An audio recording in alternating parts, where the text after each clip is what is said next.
Каарманыбыздын жашоодогу көйгөйүн сиздерге бөлүшмөкчүбүз. Ардактуу редакция, саламатсыздарбы?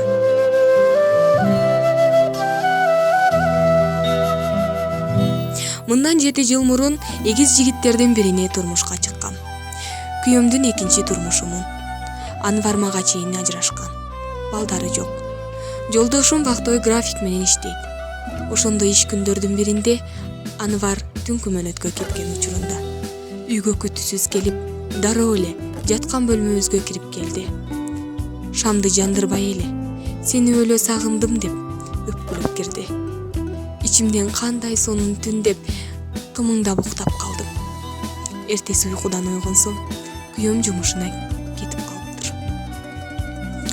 Ай жаңырганда кош бойлуу экенимди билдим. Анвар экөөбүздүн кубанычыбызда чек жок болду.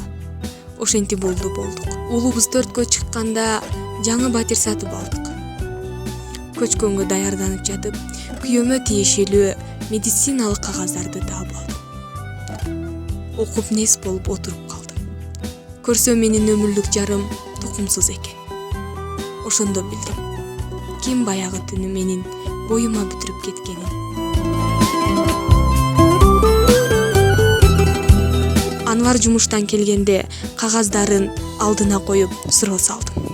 Ал мага баарын түшүндүрдү. Көрсө ал биринчи аялы менен балалуу боло албастыгынан ажырашкан экен. Салтанат, сени жоготкум келген жок. Ар бир аял энелик сезимди сезиши керек. Байкемди жөнөткөнүм, андан бүткөн бала баары бир менин тукумум. Анан ал өз киши эч кимге айтпайт.